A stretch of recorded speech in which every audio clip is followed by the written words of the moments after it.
very happy to be here just to kind of share the story of what we're doing at Opportunity.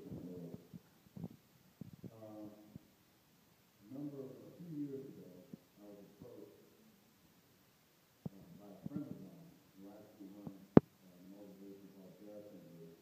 His name is Bradford. He called me on the phone and we were sitting there talking. He said, "Hey, man, you ever thought about writing an opera?" And I said, and he said, "Well, would you like to write an opera?" And I said, "Maybe." And then he said, "Well, listen, I'm going to see what I can do to make that happen." Now, I respect my friends, and I love my friends, but when he said that, I said, "Yeah, okay, whatever." And I hung up.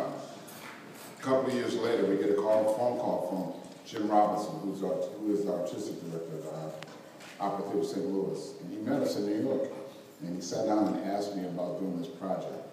And I was literally overwhelmed and floored, because I grew up in a home where my father sang opera. He loved opera, and I heard opera all the time. My father had a beautiful voice. He was also a baritone. And there was a moment in time where they wanted me to sing, but they tried to put me in the church choir, and quickly said, "Well, don't you play the trumpet. Just bring you back here. God has blessed you with the sound of the home." So I was literally overwhelmed by it. The next process was to figure out what the subject would be. With Gene, we initially talked about maybe doing something about Jack Johnson, who also was a fighter. And then Jim Robinson had talked to me maybe about doing something related to New Orleans and Hurricane Katrina. But I knew of this story of Emile Griffith because of my best friend. His name is Michael Bent. He used to be a heavyweight champion, beat Tommy Morrison for the title in the 90s. He told me of this story a number of years ago, and I remember the first time I heard it, I was just totally floored. And the reason why I was floored, because I could not understand how a person who could reach such heights in any given field become the best at what it was that they did, achieve the highest awards in their chosen field, and not be able to share that openly with someone that they love. Or just be themselves in general. So I did a little more research into Emile's life. And the things that I found out were both troubling and inspiring.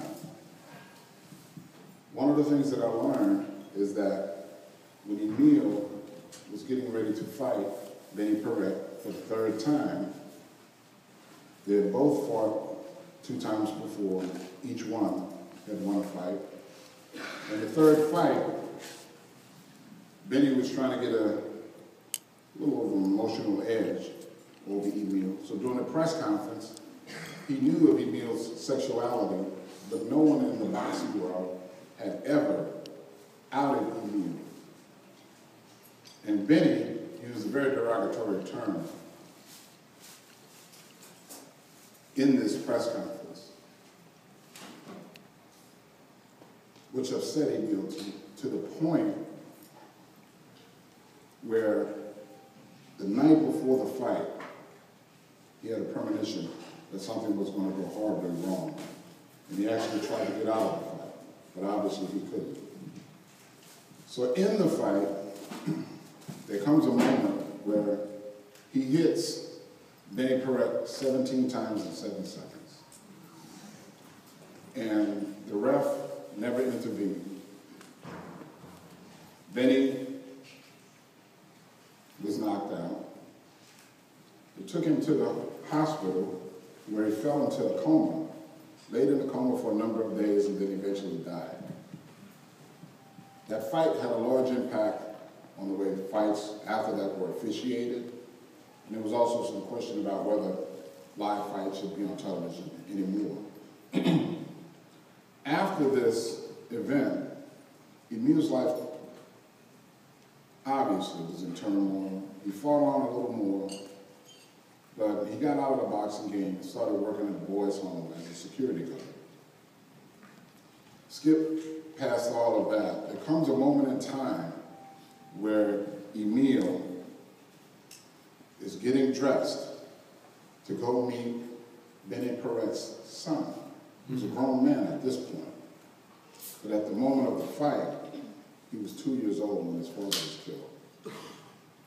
And Emile is in the beginning stages of dealing with dementia. They meet in Central Park, and one of the things that happens, which is a very powerful moment for me, is that Emile talks to Benny Jr.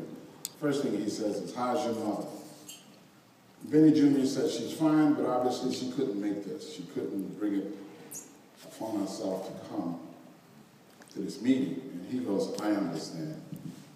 And as they're walking in Central Park, Benny puts his hand on Emile's shoulder and he says, "You know, I just want to let you know, from the family, we harbor no ill will towards you." It was a very powerful moment because Emile just broke down and cried like a baby. And the thing that he kept saying over and over and over again, "You know, I didn't want to hurt anybody. I didn't want to hurt anybody." It's a sport. It's a violent sport, but it's a sport.